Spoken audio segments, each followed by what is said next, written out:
Hi guys, it's Mrs. McInnes here. Welcome to lesson 6 of our trig part 2 topic. So today we're going to be looking at the last part of our work on the different rules that we have, and it's going to be the cosine rule for finding an angle. Okay, so far we've done the sine rule for a side and an angle. We've done the cosine rule for a side, so today it's the cosine rule for an angle. That is then both rules covered for both sides and angles, okay, and we've kind of covered all of our different options. So when we did the sine rule, it was the same rule for a side and an angle for your sine rule, but for a cosine rule, it is the same rule, just rearranged. So it's the same formula that you would use for finding a side, but you just have the subject being changed for finding the angle, okay? So you get this formula on the sheet, so don't panic about trying to remember all these different formulas. You do get it on the sheet. So here we have our formula for finding an angle. So it's cos A equals B squared plus C squared minus A squared divided by 2BC. So let's get into some examples and see how this is going to work. So as we do with all of our questions, the first thing we would need to do would be label our triangle. So here we have our triangle with the capital letters in the corners. So we have our A, B and C, and we have angle A is what we're being asked for. So I'm just going to fill in the small letter sides. So straight across from capital A, we've got small a, straight below capital B, we've got small b, and then straight across from C, we've got small c. So our formula is going to fit this perfectly because it's angle A we're trying to find. So your formula is already set up with the right letters. So cos A equals B squared plus C squared minus A squared. And then that is divided by 2 times B times C. So let's go ahead and just fill in the values that we have. So B is 16, so it's 16 squared. C is 7.6, so it's plus 7.6 squared. And then A is 13.5, so minus 13.5 squared, divided by 2 times 16 times 7.6. So I would recommend using the fraction button on your calculator. It looks like that for this. It just makes things a lot easier when you're typing it in. If you don't want to do that, you would just type the top line in a bracket, divided by, and then the bottom part in a second bracket. But I would advise that you use that fraction button. It just makes things a bit easier for you. So when we do this, we're going to get a big long decimal answer as usual. So we're going to get 0.5407 ... So remember I said write 3 or 4 decimal places of your answer and then do a ... to show that that's a continual decimal answer and you're not rounding it. And then to find A, we would do inverse cos of that value. So we're doing the opposite for cos. So inverse cos of 0.5407 ...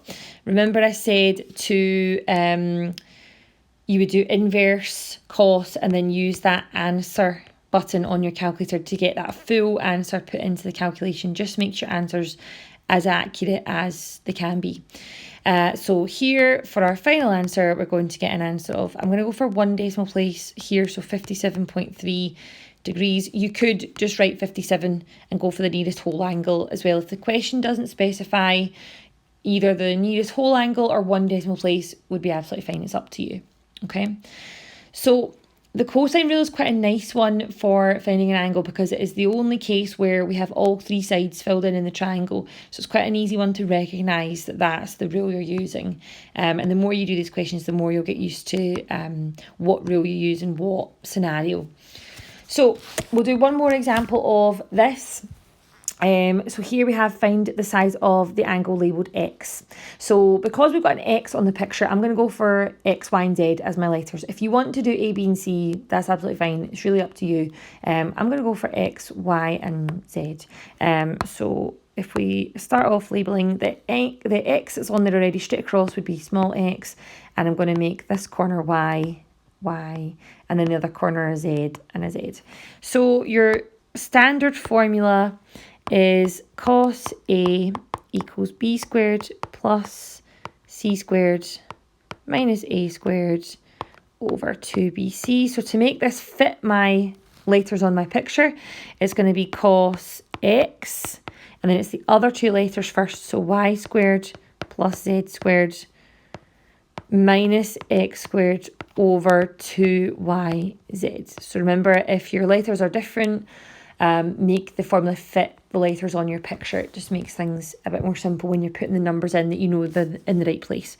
So cos x is going to be equal to 61 squared plus 90 squared minus 120 squared divided by 2 times 61 times 90.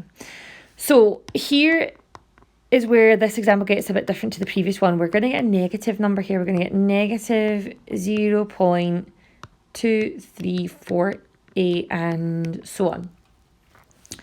So what we need to think about here is, why have we got a negative value? And what does that mean for the answer that we're going to get?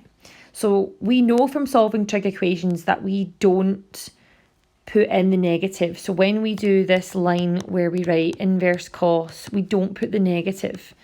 So we're going to do that here as we would normally.